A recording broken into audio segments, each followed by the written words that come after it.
So আজকে আমরা চলে এসেছিলাম আমাদের বাড়ি থেকে অল্প কিছু দূর আমাদের একটি অত্যন্ত প্রাচীন ঐতিহ্য সম্পন্ন মাঠটার একটি বৈশিষ্ট্য, মাঠটার নাম রোয়ার মাঠ। মাঠটা বহু ফসলি জমি নয়, এখানে ধান চাষটা খুবই ভালোভাবে হয়। এই যে দেখতে পাচ্ছেন সেই ঐতিহাসিক আম গাছ, এটাই এই মাঠের ঐতিহ্য, আম গাছ।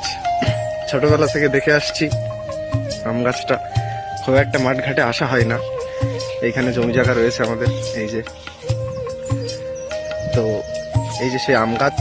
এবং এই অঞ্চলটা থেকে আমাদের বাড়ির আশপাশের 4টে গ্রাম ভালোভাবে কভার করা যায়। এই যে আমাদের জানিপুর, এই যে এদিকে দেখতে পাচ্ছেন সাতবেড়িয়া, এই সোজা, এই যে ঠিক উল্টো দিকে হানিডাঙ্গা, তার পাশে শুল্ক, এবং এই যে সোজা সোজা চলে গেলে কালুপুর হয়ে বনগা। তো এই হচ্ছে আজকের মিনি ব্লগ। এবং দেখতে পাচ্ছেন আমরা আজকে চলে এসেছি, এই যে